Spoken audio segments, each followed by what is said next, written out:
Untuk hari ini, seperti biasanya saya sudah siapkan satu bacaan yang bisa ditampilkan. Saya akan baca dan Anda juga bisa menyimak di layar. Judul perikopnya adalah Orang Kaya Sukar Masuk Kerajaan Allah. Mungkin judulnya nggak enak ya, tapi coba mari kita baca dulu. Lukas 18 ayat 18. Ada seorang pemimpin bertanya kepada Yesus, katanya, "Guru yang baik, apa yang harus aku perbuat untuk memperoleh hidup yang kekal?" Jawab Yesus, "Mengapa kau katakan aku baik? Tak seorang pun baik selain daripada Allah saja. Engkau tentu mengetahui segala perintah Allah, jangan berzina, jangan membunuh, jangan mencuri, jangan mengucapkan saksi dusta, hormati ayah dan ibumu." Kata orang itu, "Semuanya itu telah kuturuti sejak masa mudaku." Mendengar itu, Yesus berkata kepadanya, "Masih tinggal satu hal lagi yang harus kau lakukan. Jualah segala yang kau miliki dan bagi-bagikanlah itu kepada orang-orang miskin, maka engkau akan beroleh harta di surga. Kemudian datang kemari dan ikutlah aku." Ketika orang itu mendengar perkataan itu, ia menjadi amat sedih sebab ia sangat kaya. Lalu Yesus memandang dia dan berkata, "Alangkah sukarnya orang yang beruang masuk ke dalam kerajaan Allah.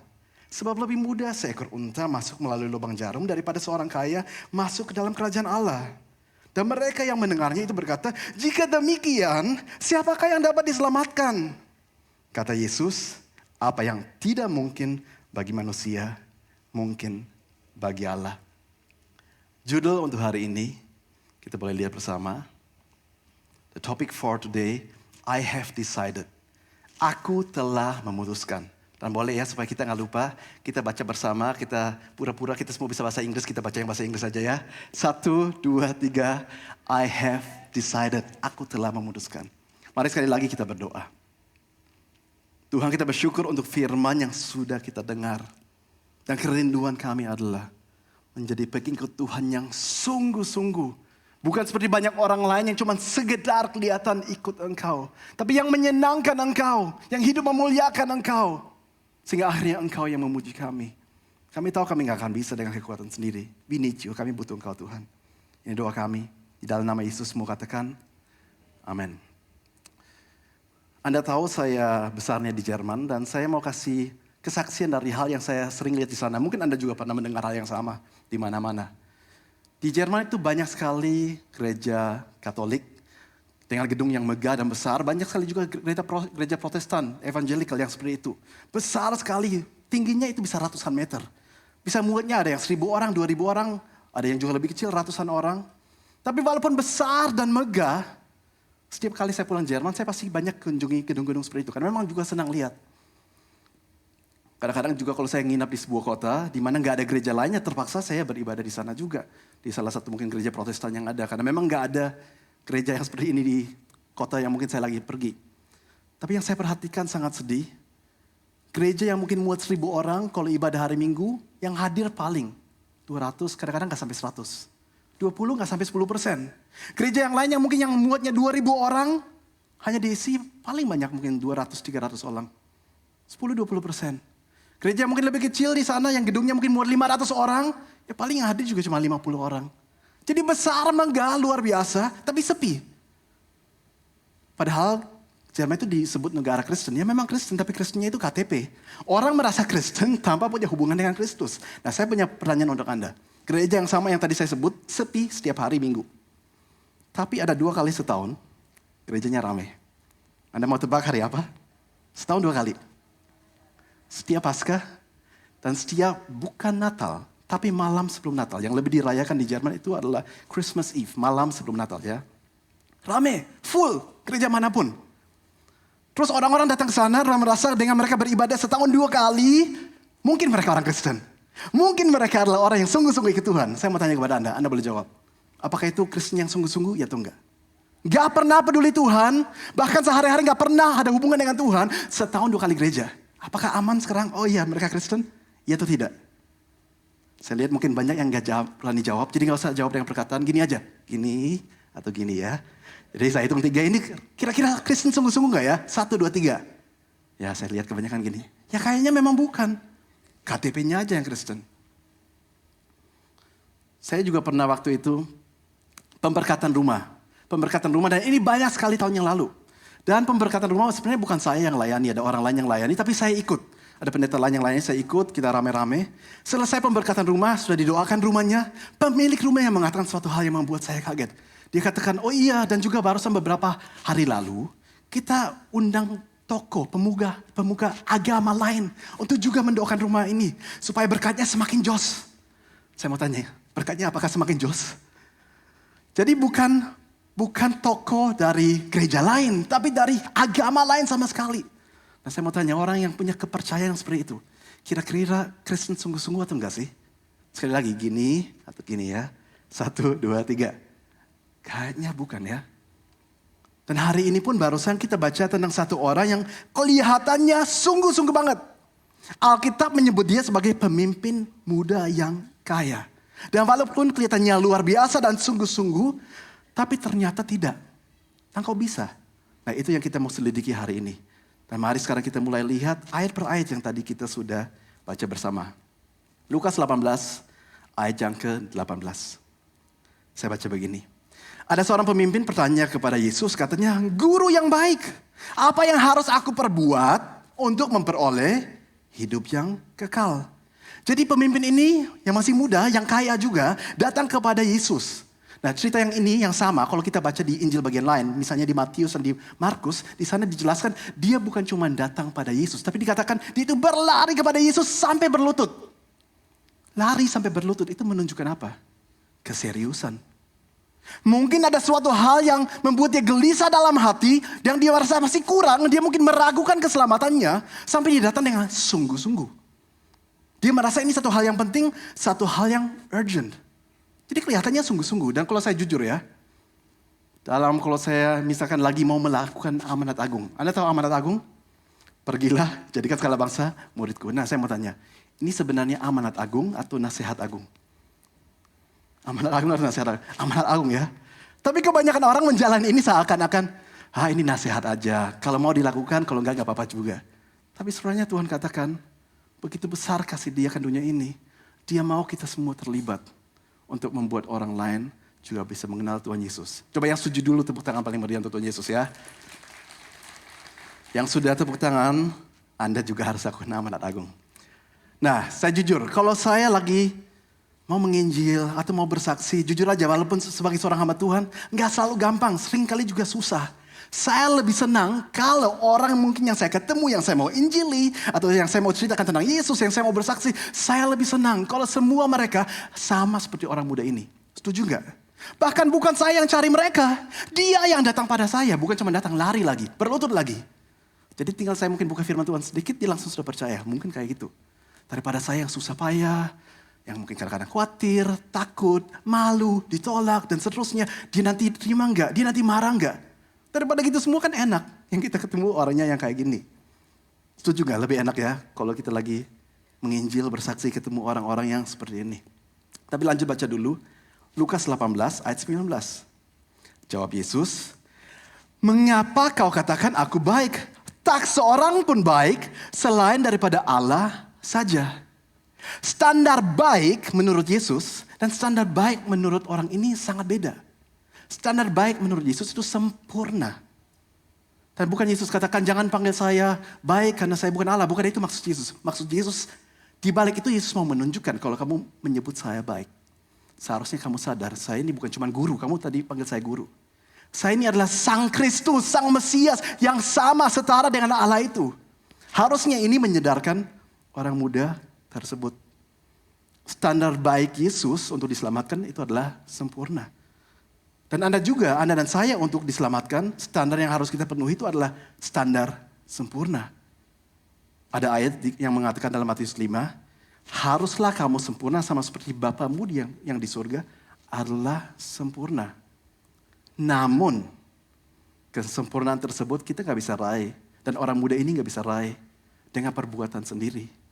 Hanya kita bisa terima oleh kasih karunia. Oleh darah Yesus yang tercurah di kayu salib. Coba semua yang setuju boleh berikan tepuk tangan kepada Tuhan Yesus.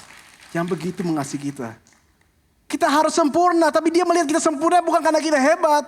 Tapi karena Dia yang hebat yang menyucikan kita semua.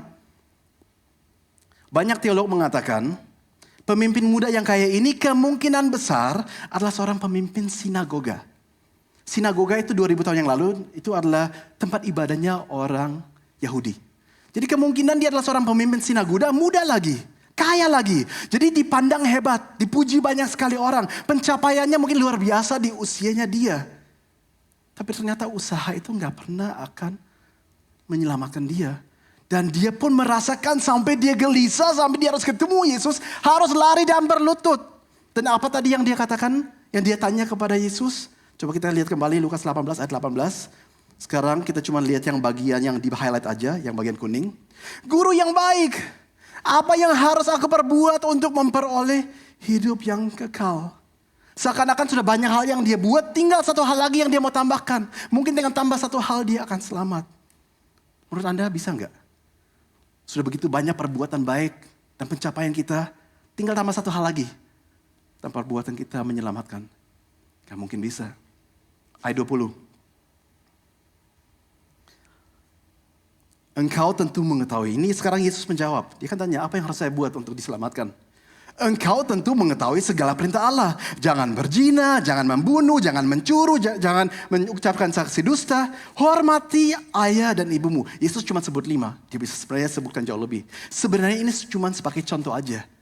Dan bukan berarti kalau ada seorang yang melakukan kelima hal ini otomatis selamat. Bukan itu maksud Yesus, tapi ada sesuatu yang Yesus mau tunjukin. Mau sadarkan kepada orang muda ini.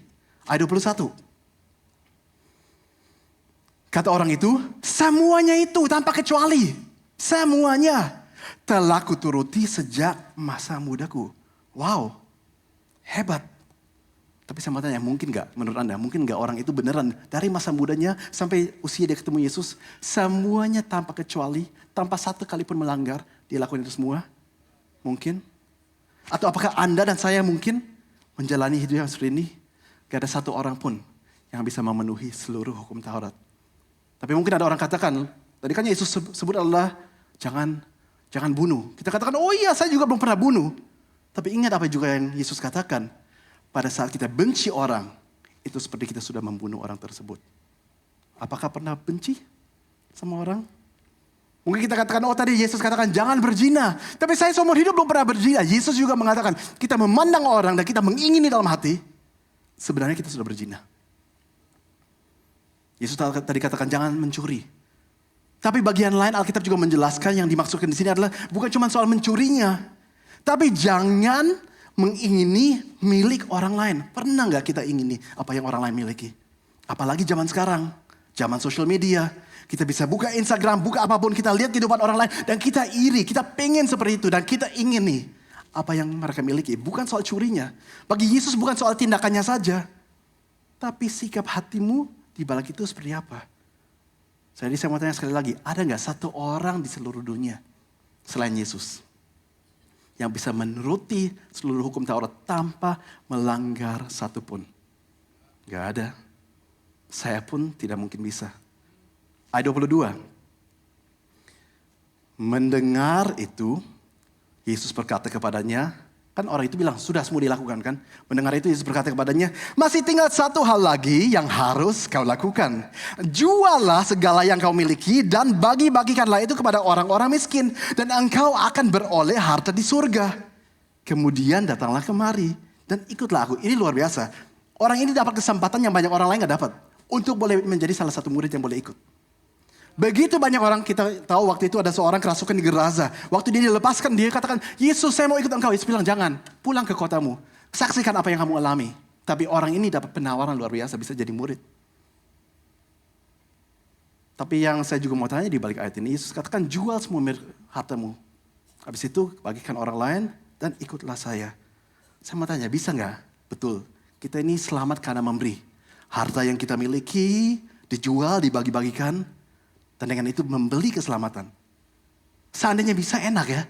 Jadi daripada repot-repot bertobat, repot-repot tinggalkan banyak hal, kita dekat sama Tuhan, berdoa dan seterusnya. Udah lebih gampang, saya jual aja yang saya miliki dan saya masuk surga dengan tiket yang saya sudah dapat. Karena menjual. Apakah bisa? Bukan. Dan juga bukan itu yang Yesus maksudkan. Tapi maksud Yesus adalah harus lepaskan apapun yang perlu supaya bisa ikut Tuhan Yesus. Dan yang mengikat orang muda ini adalah hartanya. Dan harta itulah yang harus dia lepaskan.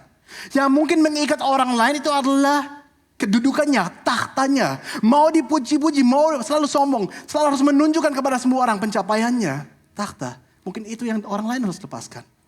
Orang lain lagi terikat dengan mungkin nafsu. Dan itu yang membuat dia gak akan ikut Tuhan dengan sungguh-sungguh. Dan itu yang harus dia lepaskan. Ada orang yang terikat dengan semuanya. Jadi maksud Yesus bukan bahwa semua orang yang mau ikut Tuhan Yesus harus jual semuanya, gak miliki apapun. Dan ikut Yesus, bukan. Tapi it depends. Apa yang mengikat hatimu, yang membuat kamu, Anda dan saya, tidak mau ikut Tuhan Yesus. Jadi kita boleh renungkan. Adakah sesuatu yang mengikat kita hari ini, sehingga belum sempurninya kita mau ikut Tuhan Yesus Kristus? Ayat 23. Ketika orang itu mendengar perkataan itu, ia menjadi amat sedih. Bukan cuma sedih. Sedihnya luar biasa. Amat sedih sebab ia sangat kaya. Yesus tahu yang mengikat orang ini adalah cinta akan uang. Dan ternyata benar. Waktu disuruh untuk lepaskan, bahkan orang itu rela untuk tidak mau ikut Tuhan Yesus Kristus. Dan jangan kita baca ini, kita pikir, oh kok bisa ada orang kayak gini ya. 2000 tahun lalu waktu ketemu Yesus ini. Tapi Anda tahu, zaman sekarang banyak sekali orang yang merasa diri Kristen seperti itu persis. Gak rela melepaskan hal-hal yang mengikat mereka. Dan dengan itu, mereka ikut Tuhan Yesus belum sepenuhnya. Ada banyak sekali hal yang mereka tahan. Ada banyak sekali hal yang mereka tahu mereka gak berubah karena mereka belum rela untuk melepaskan. Ada orang merasa diri Kristen tapi begitu kejar harta. Tanpa sadar dia sudah cinta uang. Dia gak punya waktu untuk gereja. Gak ada waktu untuk saat teduh. Gak ada waktu untuk keluarga. Mungkin dia seorang ayah. Tapi dia gak bisa menjadi pemimpin dalam keluarga. Gak bisa pimpin keluarganya dalam takut akan Tuhan. Cinta akan uang dalam hidup dia sudah menggeser semuanya. Banyak yang hari ini kayak gitu. Orang lain mungkin begitu terikat dengan dosa dan kenikmatan. Sehingga walaupun hari Minggu masuk gereja katakan amin, amin. Tapi masuk Senin ke Sabtu. Ya tadinya amin, semuanya gak dilakukan. Karena masih begitu terikat dengan hal-hal yang dia ingin enjoy, ingin nikmati. Orang lain begitu suka dengan kenyamanannya. Setiap kali firman Tuhan bicara mengenai satu hal yang perlu dilakukan. Cobalah kamu menjadi saksi. Beritakanlah kepada orang-orang lain tentang Tuhan Yesus. Aduh, keluar dari zona nyaman. Biar orang lain aja lakukan ini. Jadi karena kenyamanannya yang dia begitu pentingkan, saya melakukan firman Tuhan aja gak bisa. Dan masih ada ratusan hal yang lain. Jadi boleh gak hari ini kita introspeksi diri? Apakah jangan-jangan dalam beberapa hal kita sama seperti orang muda ini? Alkitab ini kita jadikan cermin. Jadi bukan cuma kok bisa ada orang kayak gini ya. Jangan-jangan kadang-kadang kita seperti orang ini. Dan Tuhan begitu mengasihi Anda dan saya. Dia menunjukkan ini supaya firman Tuhan bisa sadarkan Anda dan saya. Semua yang setuju katakan amin. Ayat 24. Lalu Yesus memandang dia dan berkata, alangkah sukarnya orang yang beruang masuk ke dalam kerajaan Allah. Seringkali semakin seorang itu kaya, gak selalu ya, tapi seringkali semakin seorang kaya, semakin dia memiliki harta, semakin susah untuk melepaskan semuanya. Semakin susah untuk mau pikul salib sangkal diri. Semakin susah untuk mau ikut Tuhan Yesus dengan sungguh-sungguh karena terlalu terikat dengan hal yang dia anggap lebih penting. Dengan hal yang dia anggap lebih nyaman. Comfort, kenyamanan. Worldly pleasures, kenikmatan dunia. Sedangkan kata firman, Yesus bilang ada orang mau ikut saya mau jadi murid, ada prasyarat. Pikul salib, sangkal diri. Dan ikut dia saya. Jadi gimana dong? Mungkin kita pikir, kita mulai khawatir. Kalau gitu gimana saya bisa selamat? Gimana seorang pun di dunia ini bisa selamat? Gak mungkin saya bisa hidup sesuai standar ini. Kita lanjut baca. Ayat 25 sampai 27. Kata Yesus, sebab lebih mudah seekor unta masuk melalui lubang jarum daripada seorang kaya masuk ke dalam kerajaan Allah. Dan mereka yang mendengar itu berkata, jika demikian siapakah yang dapat diselamatkan? Kata Yesus, apa yang tidak mungkin bagi manusia, mungkin bagi Allah. Boleh ya tepuk tangan lebih meriah untuk Tuhan Yesus. Apa yang tidak mungkin bagi manusia, mungkin bagi Allah. Kemuliaan bukan untuk kita. Tepuk tangan tadi bukan untuk kita. Yang hebat itu Tuhan. Yang bisa kerjakan keselamatan dalam Anda dan saya cuma Tuhan. Dia yang hebat itu mau hidup dalam diri Anda dan saya. Jadi sekarang sudah panjang lebar kita mungkin membahas ayat per ayat dalam perikop ini. Tapi sebenarnya intinya apa sih yang sebenarnya terjadi dalam kisah ini? Ada seorang pemimpin muda datang bahkan lari dan berlutut kepada Yesus. Alasannya apa? Karena, perhatikan. Sebenarnya karena takut masuk neraka. That's it. Dia mau tahu Tuhan gimana saya bisa diselamatkan. Apa yang saya harus buat lagi? Ada kegelisahan, takut masuk neraka. Anda tahu awal-awal.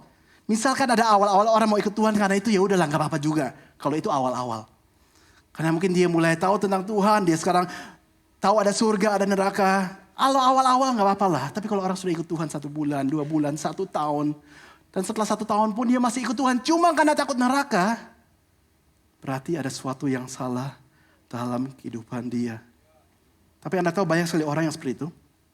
Saya ceritakan ya kesaksian yang saya tahu tentang satu orang. Yang persis seperti itu. Jadi ada satu orang yang saya tahu. Dia itu sering mabuk. Sering suka clubbing. Apalagi kalau sudah akhir pekan, Jumat, Sabtu. Sudah pasti gak mungkin tidak. Kalau dia gak lagi clubbing dimanapun. Atau dia lagi pesta pora di mana. Atau mabuk, pasti salah-salah itu dia lakukan. Minggu demi minggu, tahun demi tahun. Tapi masalahnya, sebenarnya dari kecil, dia besar di keluarga yang kenal Tuhan.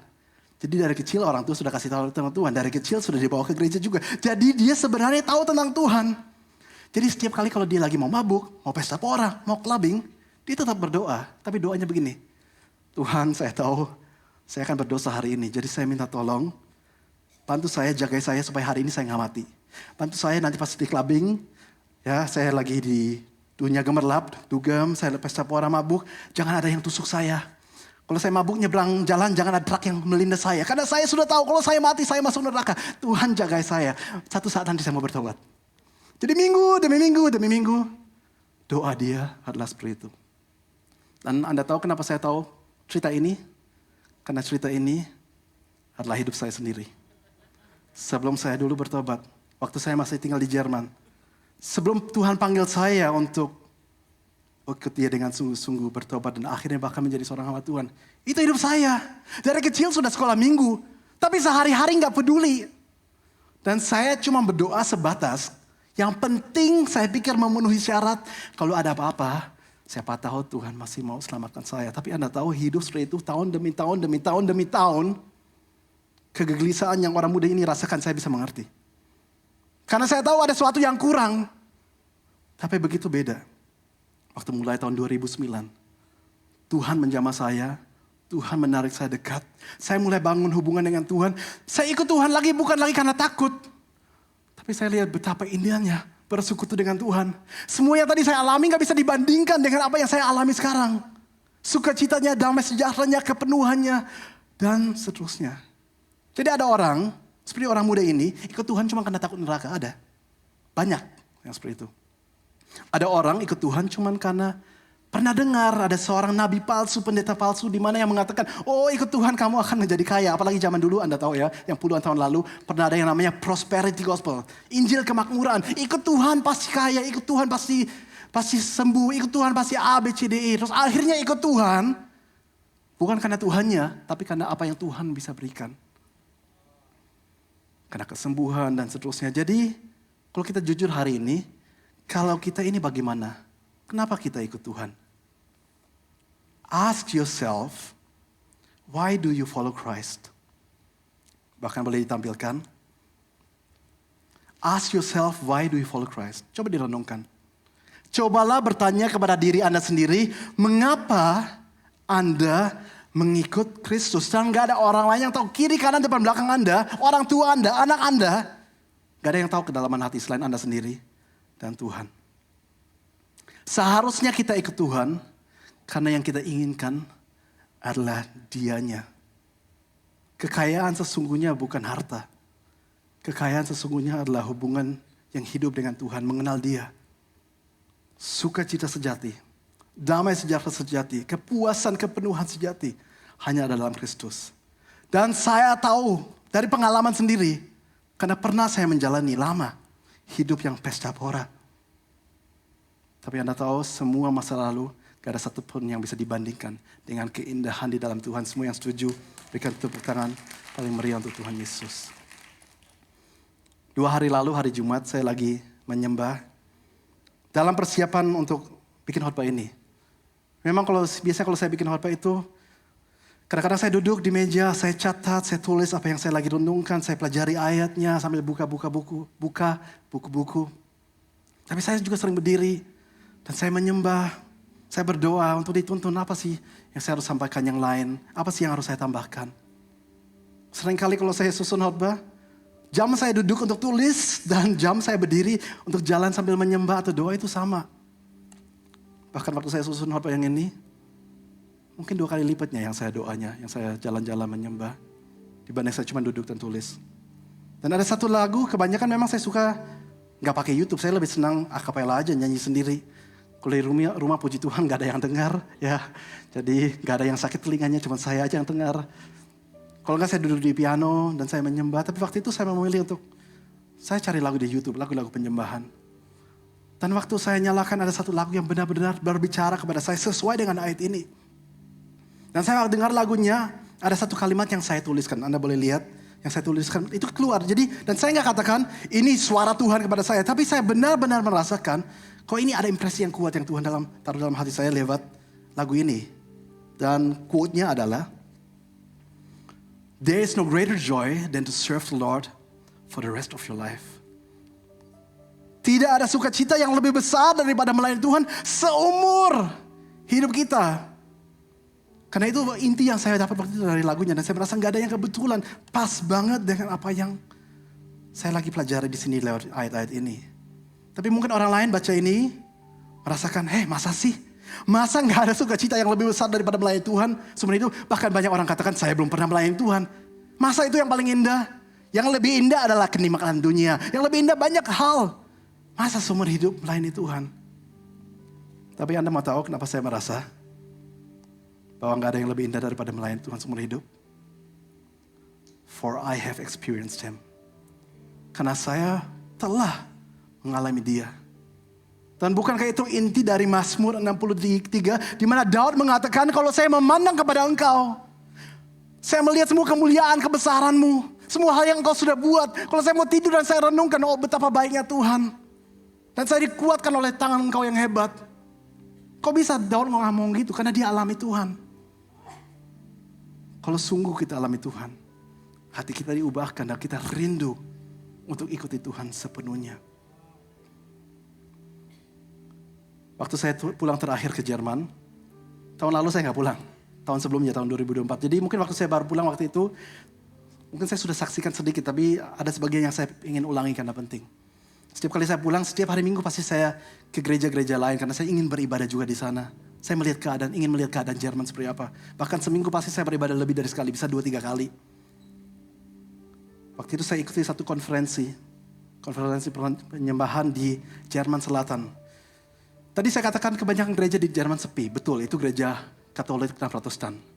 Tapi gereja karismatik sedang bertumbuh. Puji Tuhan. Saya pergi ke satu gereja yang saya dengar 2 tahun lalu, jemaatnya cuma 200-an orang. Tapi waktu saya datang, kurang lebih sudah 1.000 jemaat, luar biasa sekali. Jadi terjadi sebuah kegerakan, revival di Jerman Selatan, di satu gereja, dan mereka yang adakan konferensi. Dan waktu saya ke sana, saya bicara dengan begitu banyak orang. Dan ternyata mereka punya staff full time di gereja, 100 lebih. Saya lupa 100 lebih atau ratusan. Dan itu gak masuk akal, jemaatnya cuma kurang lebih 1.000 lebih, ngapain staffnya, full timernya 100-an. Ternyata gini, saya bicara banyak dengan mereka. Saking terjadi kegerakan di Jerman Selatan itu, di dekat-dekat gereja itu, banyak orang datang katakan, boleh nggak? Saya ingin menjadi bagian dari gerakan ini. Saya mau mengabdikan diri jadi full time staff di gereja ini. Pendetanya sudah sampai nolak-nolak, katakan gak bisa. Kita sudah gak bisa bayar orang lagi, karena sudah terlalu banyak yang mau jadi full time. Akhirnya semua yang jadi full time mengatakan, semua yang baru datang, saya gak mau dibayar. Saya cuma mau menjadi bagian di sini. Pakai saya. Saya pikir, kalau gitu kamu hidupnya gimana? Jadi saya bicara dengan banyak dari mereka. Kan kamu harus makan, kamu harus bayar untuk tempat tinggal, caranya gimana? Mereka jelaskan. Oh, saya kerja setiap hari part-time, setengah hari di luar. Supaya saya bisa dapat uang untuk hidup, untuk makan. Sisa harinya saya ke gereja dan saya melayani. Tapi saking ratusan orang, apa saja yang mau dilakukan pasti dalam gedungnya sudah semuanya terpenuhi. Akhirnya mereka menjadi bagian untuk kejalanan, untuk beritakan Injil, untuk benar-benar doain orang di jalan. Dan kegerakan luar biasa terjadi. Satu pastor di sana, salah satunya, yang tadinya di gereja itu di Jerman Selatan mau pindah ke ibu kota, Berlin. Dan waktu dia mau pindah ke Berlin, dia tanya salah satu dari full time dari staff yang di sana, barusan juga lulus sekolah Alkitab, mau nggak kamu ikut saya ke Berlin? Belum ada jemaat, 0 orang, tapi mau nggak gerakan yang sama yang terjadi di sini? Kita mau berdoa Tuhan lakukan juga di ibu kota, karena Jerman lagi dalam kegelapan. Tapi kalau kamu ikut saya kasih tahu dari awal, saya nggak bisa gaji kamu di awalnya. Di awalnya saya belum mampu, karena kita mulai dari 0. Nanti bisa, tapi sekarang belum. Mau nggak? Orang itu mengatakan mau. Jadi mereka hanya berdua pergi ke ibu kota Berlin, cari tempat tinggal, jemaatnya 0. Yang mereka lakukan setiap minggu, ke jalan, doain orang, pakai papan siapa yang mau didoakan, mereka beritakan Injil. 90% lebih orang mengejek mereka, ketawain mereka, marah dengan mereka nggak peduli. Saya datang ke gereja yang di Berlin itu. Waktu gerejanya baru berapa bulan. Itu bahkan sebelum gereja ini didirikan. Itu masih jadi persekutuan aja. Tapi dalam 3-4 bulan sudah jadi 30-40 orang. Dan hari ini gerejanya usianya 1 tahun 4 bulan. Dan sudah lebih dari 100 jemaat. Yang dia menangkan di jalanan. Boleh gak berikan tepuk tangan yang paling meriah. Upah atau harta duniawi apa yang mereka dapat untuk mereka rela lakukan ini. Gak ada satupun. Jadi kok bisa rela sampai segitunya? For they have experienced Christ. Mereka sudah alami Tuhan. Tuhan terlalu baik. Tuhan mengasihi saya, mengampuni saya. Saya yang tadinya begitu bobrok. Dia masih sekarang tinggal dalam saya, pimpin saya, kuatkan saya. Saya bisa mengalami dia tiap hari. Gimana mungkin untuk saya gak mau berikan semuanya untuk dia? Kuncinya itu, mengalami Tuhan.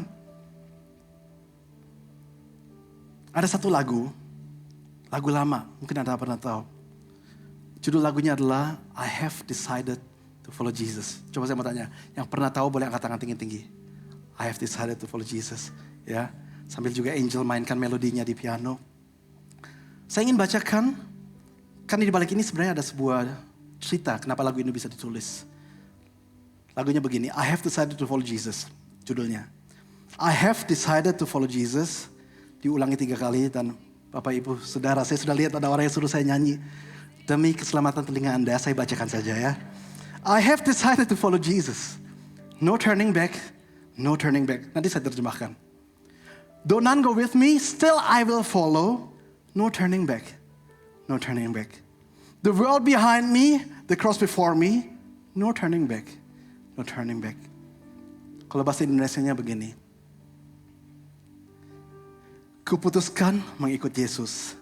Tidak akan mundur, tidak akan mundur. Walau tak ada yang ikut, aku tetap ikut. Tidak akan mundur, tidak akan mundur. Dunia di belakangku, salib di depanku. Tidak akan mundur, tidak akan mundur. Ini sebenarnya himne lama.